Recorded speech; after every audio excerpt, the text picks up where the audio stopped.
Just smile. I did not plan on doing a top 20. I was dead set on doing a top 10 at the end of the year. How do I describe 2019 in film? By using a Chris Brown song called Look at Me Now.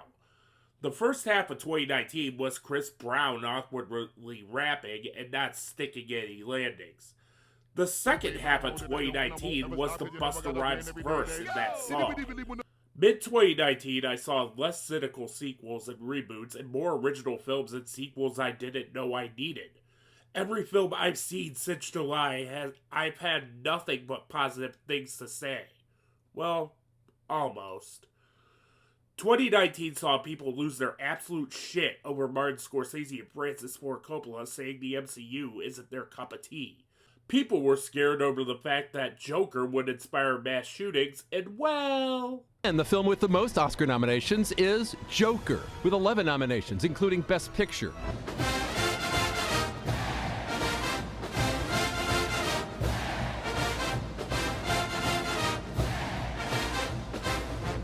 2019 saw Disney officially put 20th Century Fox and the highest grossing worldwide film of 2019, Avengers Endgame, on their Infinity Gauntlet. Not to mention, literally every film that has come out under the Disney name has crossed $1 billion, for better or worse. In the same year, Disney Plus was launched, in which we got the genuinely great The Mandalorian out of it, unlike the cynical wet fart that was The Rise of Skywalker. But more importantly, 2019 was the year of the ambitious indie film, be it shooting in a 1:19 aspect ratio or telling a personal story. Scorsese opened the floodgates to the debate of indie film. I still think it rules so hard that my theater for Uncut Gems was packed like it was a showing for The Rise of Skywalker. In 2019, we lost Luke Perry, John Singleton, Danny Aiello, Rip Torn, and Doris Day. Like Tears in the Rain, Rutger Hauer passed away, adding a bit of poetry to his death scene in Blade Runner. Going into 2020, I think this year is going to be awesome for film. In less than a month, one of my most anticipated films of 2020 is coming out. Hell, even Toledo, Ohio has some great films coming out. If you get the chance, be sure to check out the trailer for A Story Worth Living, a film written, directed, and starring one of my closest friends and favorite models, Vanessa Leonard. A few ground rules. I hate the word best when it comes to a ranked list. That just sounds elitist as fuck to me. These are my personal favorite films. Don't be upset if I didn't put Parasite on here. Starred ratings go bye-bye. If it hits the streaming service exclusively or had a festival run in the previous year but saw a theatrical or streaming release this year, it counts. Because I am doing a top 20, I am not doing any honorable mentions, as I loved all the films I'm about to rank.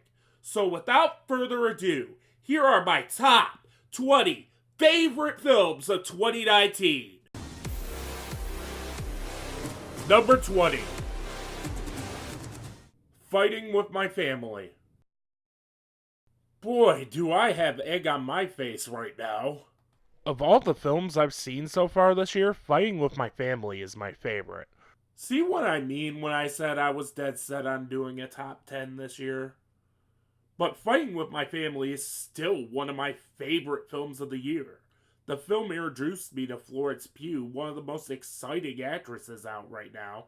I mean, seriously, I thought that was the real Paige. She was so good. Fighting with My Family is a great look into the world of professional wrestling. The conflict that is presented between Paige and Zack Zodiac is a rather compelling one. Writer/director/co-star Stephen Merchant understands that the Bevis family cares about pro wrestling and doesn't make them the butt of the joke. Though it is presented in a WWE narrative, I still dug the hell out of this film, and I highly recommend checking out the documentary of the same name. I found it on YouTube. Number 19. 1917.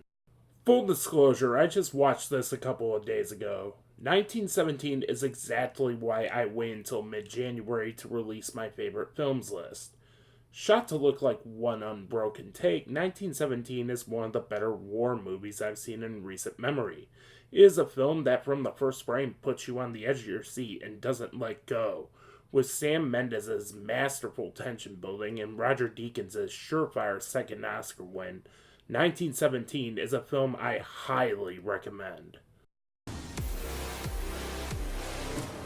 Number 18. Crawl. No wonder Quentin Tarantino called this his favorite film of the year. But seriously, I just read this movie a couple weeks ago and I dug the hell out of it. What could have been a sci-fi movie of the week is easily one of the best horror films of the year. By focusing on two central characters and having a brisk runtime of 87 minutes, Crawl is a film that cuts right to the chase with great lead performances by, I'm going to butcher this name, Kaya Scodelario and Barry Pepper. Alexandra Aja did set out to reinvent the wheel, but rather delivered a pulse-pounding thrill ride, and did so in an hour and a half. And I better not see any fucking tweets about how I butchered the name when I tried to pronounce it correctly. Number 17. Jay and Silent Bob Reboot. Snoochie Boochies. The titular duo returns in a big way by poking fun at the idea of reboots, comic conventions, and even Kevin Smith himself. Kevin Smith just knows how to write a damn great comedy, which in turn gave me an A-plus mini-chasing Amy sequel. The film may be vulgar, but it may very well have one of my favorite arcs of 2019 with Jay's character. Jason Mewes delivers his best performance as Jay since Dogma, and I really want to see Millie in future films. For the record, Fat Slob on Silent Bob will return in 2020. I felt like I was rushing with those episodes, and I wanted to take my dear sweet time on a few episodes, including a couple deep dive reviews on Dogma and a pilot episode for my new subseries The Case For with Jersey Girl. Number 16. Ford v Ferrari. James Mangold is a goddamn master of the dad film. This is the ultimate dad film. Matt Damon and Christian Bale give great performances all while filming these fantastic practical racing sequences. This is a film that will make you root for a multi-billion-dollar company to defeat another multi-billion-dollar company. Ford v Ferrari is such a rousing crowd pleaser of a film that I'd have no problem showing this to my grandpa. It's such a great time, it's such a great movie, and it's one of those films that everyone can enjoy and get behind. Number 15. Rocket Man. Night and day a better music biopic than Bohemian Rhapsody, Rocket Man uses the music biopic tropes to its advantage to turn the life of Elton John into a hard R-rated MGM musical. Taron Egerton should definitely be considered for the Oscar, given that he actually learned how to sing and play piano like Elton John. In a perfect world, this would be the Oscar frontrunner. This film also shows Elton John works it all, including a fantastic sequence on how Elton John almost killed himself and played his iconic Dodger Stadium gig days later. I should not be calling a biopic on Elton John underrated, but here we are. Number 14. Knives Out. Rian Johnson crafts a fun whodunit with an excellent ensemble cast. An old school mystery through and through, Knives Out felt like a damn great play. Honestly, I'd be down for more Benoit Blanc films, especially with what this random guy on Twitter came up with. Knives Out isn't just a murder mystery. It explores human nature when monetary gain is involved, has some of the most well-written dialogue of the year, and is overall a great time at the movie theater. I'm actually studying this script as we speak because it's so good. Number 13. Uncut Gems. I originally had this at number 20. The more I thought about this film, the more I loved it. What is it about the Safdie brothers and making punchline actors incredibly awesome? Uncut Gems features a never better Adam Sandler at the top of his game and the Safdie brothers' frenetic direction.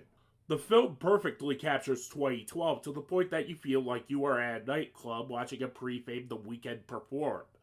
Though Howard Ratner wasn't a character I necessarily got behind, I was fascinated by his psychology. Also, Julia Fox needs to become the next Margot Robbie. That girl has star written all over her. Uncut Gems snuck up on me and has been in my head for days. Number 12. John Wick Chapter 3 Parabellum. I was pulling for this to be in my top 10. Keanu Reeves hands down won the year of 2019. Between this, becoming Internet Jesus, a great turn in Toy Story 4, and this brilliant cameo in Always Be My Baby, he is just kicking all the ass. Speaking of which, this film is just pure poetic carnage. Chad Stahelski proves why he is one of the best action directors out right now, combining some of the best action set pieces of the year, a badass Halle Berry flanked by 2 German shepherds, and some genuinely funny moments. John Wick Chapter 3 Parabellum hits my old school 80s action film sweet spot. It took 4 films for the Mission Impossible franchise to be good. The John Wick trilogy was great from the start. Number 11. Marriage Story.